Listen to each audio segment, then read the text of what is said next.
Hey guys, it's your girl Miss Annie J, and today I wanted to get a little bit up close and personal and talk about what I feel about dating in my 30s. So if you want to know more, stay tuned and I'll be right back with you.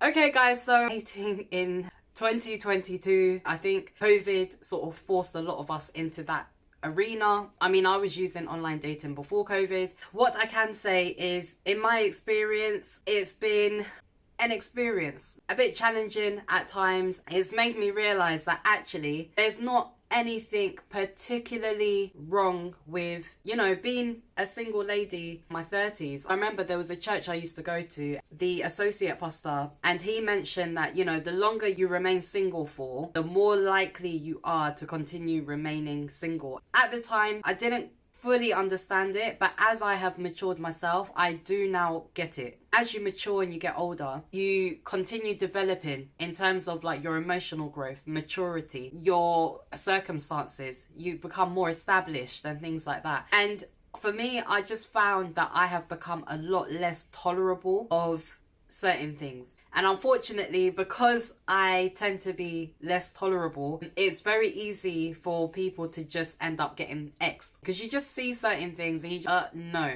next, no. Before you know it, you haven't really gotten anywhere. Everybody in the online dating realm, we are all tired, exhausted, having to balance multiple deep conversations with people. Even if it's not multiple, it might just be one or two people. But if you're somebody that is trying to date with intent, you're going to ensure that the conversations that you're having are of a particular amount of substance. And that takes energy, effort. So you meet the person, the date doesn't go well, it's not what you expected, I'm back to the drawing board. Each time that happens, it sucks the vim, the energy and the enthusiasm for online dating right out of your soul. And now this is me speaking from experience. So you do that a couple of times and then you just think, right, okay, I need to step back from the arena, give myself a bit of a breather, come back to the drawing board at some point in the future. You've taken the time out for yourself. I've done a lot of soul searching. I sort of really discovered my passion for the things that I enjoy doing. And I just kind of found myself really being vested in the things that I love and enjoy. When the dating thing is not completely at the forefront of your mind and you're able to give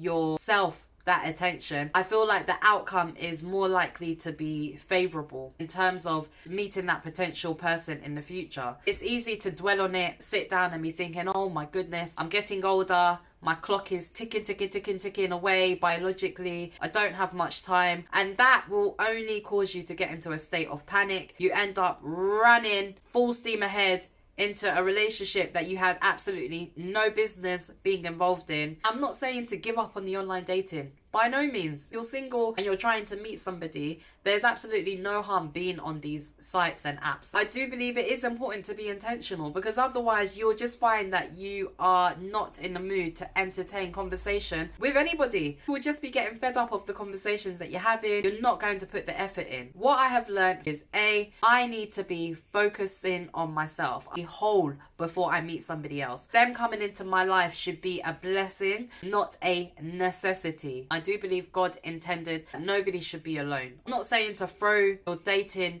aspirations on the back burner. Yes, date in the meantime, but don't let it overtake your life. Don't let it swamp you and make you feel like you're going to be somebody that will be single forever. Don't believe those negative thoughts. The right person will come at the right time. I am a strong believer in that. It doesn't mean that you have to settle for nonsense. Keep meditating. The type of person that you're expected to come into your life, you have to keep picturing this stuff. You just need to focus on what it is that you believe you want for your life when it comes to meeting Mr. Right. If you haven't started looking after yourselves, look after yourselves. I bet you've never seen me this dressed up on my YouTube. Neither have I. And I like to be comfortable over everything else. The type of man you want to attract, we have to get it together.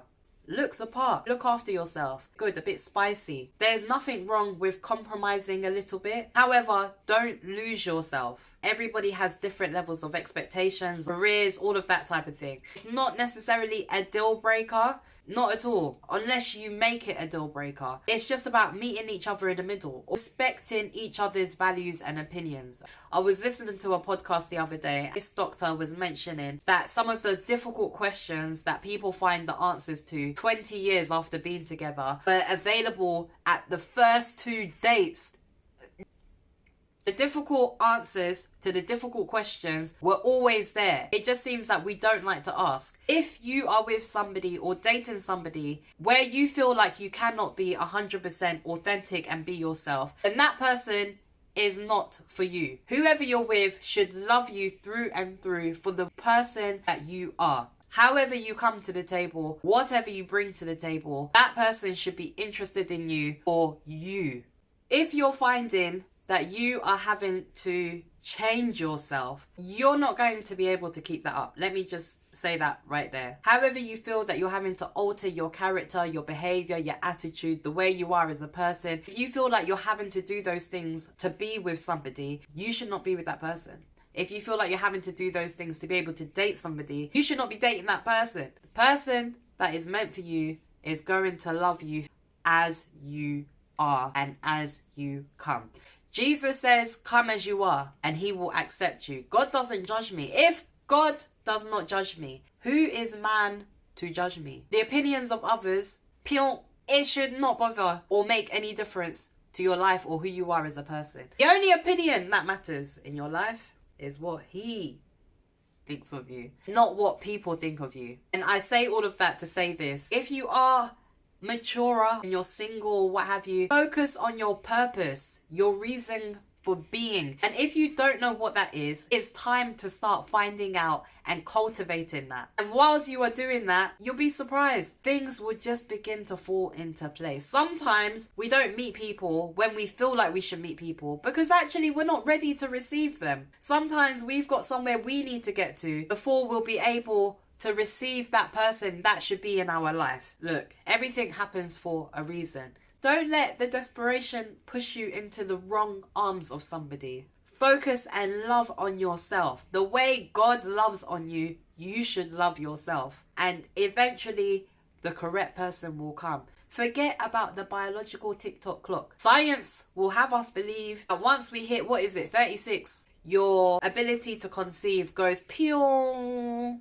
That's what science will tell us. Although there are so many women who are having children in their 40s now. I mean, the only reason why I could understand that somebody may not want to have kids in their 40s is because not everybody would want to be an older parent. Some people can do it fantastically. But some people, it's just the idea of, oh my days, when my child is 30, I'm going to be 70, is what kind of gets to them. Different strokes for different folks. Don't panic. Relax. Focus on what you are doing, and guess what? That correct person for you will come through. It's your girl, Miss Annie J. Until next time, guys, please don't forget to like, comment, and subscribe, and I will catch up with you and look forward to seeing you guys again. Bye!